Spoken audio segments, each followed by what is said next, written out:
امتى تعمل نيجوشيشن وامتى ما تعملش نيجوشيشن؟ امتى تعمل نيجوشيشن؟ لا، مش هعرف اقول لك امتى تعمل نيجوشيشن، لان في طبيعة الحال طول الوقت احنا محاطين باشخاص المفروض لما نيجي نتكلم معاهم بطريقة التفاوض. ايا كان بقى، بتشتغل سيلز بتشتغل غير سيلز، فانت بتتفاوض مع كل المحيطين حواليك الا في حالات معينة، فهي دي اللي هنقدر نقولها. فتعرف عن طريق الحالات دي انت مش في مرحلة تفاوض، انت مش في مرحلة الوصول لحلول، انت في مرحلة اصلا تقييم للموقف.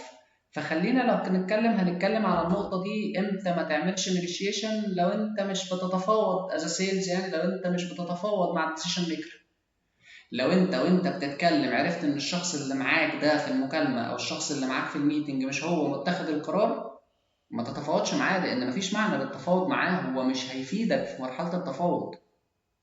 بس فمفيش معنى لقصة التفاوض معاه. لو انت البيعة اللي انت بتقدمها از سيرفيس اور برودكت مش بتفت اللي العميل محتاجه، يبقى يوزلس التفاوض. يبقى انت لما بتتفاوض في المرحلة دي انت بتضيع وقتك وبتضيع وقت العميل، فبالتالي ملهاش معنى برضو التفاوض في المرحلة دي. خلينا لو هنشرح الموقفين، فخلينا نبتدي بالموقف الأولاني اللي هو أنت مش بتتفاوض مع الديسيشن ميكر، ونبدأ نقول بقى أنت بتعرف منين إن ده مش الشخص الديسيشن ميكر أو ده مش الشخص متخذ القرار.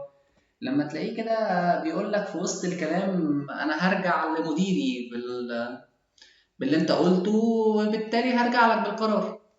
طب الغلطة هنا فين؟ الغلطة إن أنت من الأول ما سألتوش. المفترض اسأل بدري مين الشخص المسؤول عن اتخاذ القرار. هل في أشخاص آخرين المفروض يبقوا موجودين معانا وإحنا بنمضي العقد؟ هل إحنا وإحنا قاعدين كده ما بيننا وما بين بعض، أو أنا وإنت وإحنا قاعدين، هل في شخص ثالث المفروض يبقى موجود؟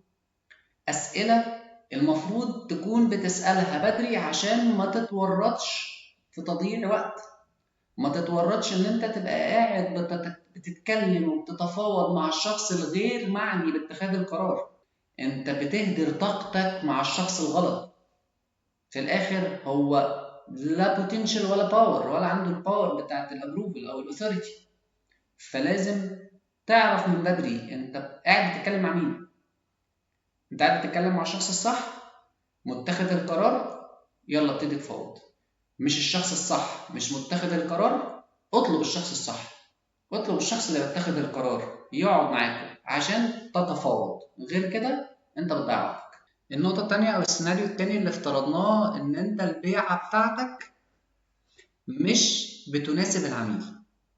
مش بتناسب العميل دي بتشمل نقطتين مثلا، أو 3 نقط كمان.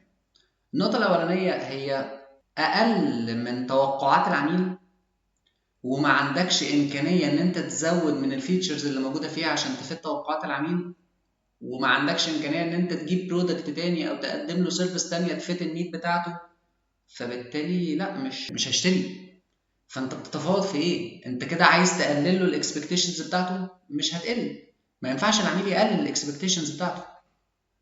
او السيناريو التاني، انت البيعه فيها فيتشرز اكتر بكتير من اللي العميل عايزه، فبالتالي اللي انت بتقدمه اغلى بكتير من البادجت اللي العميل قادر يتحملها.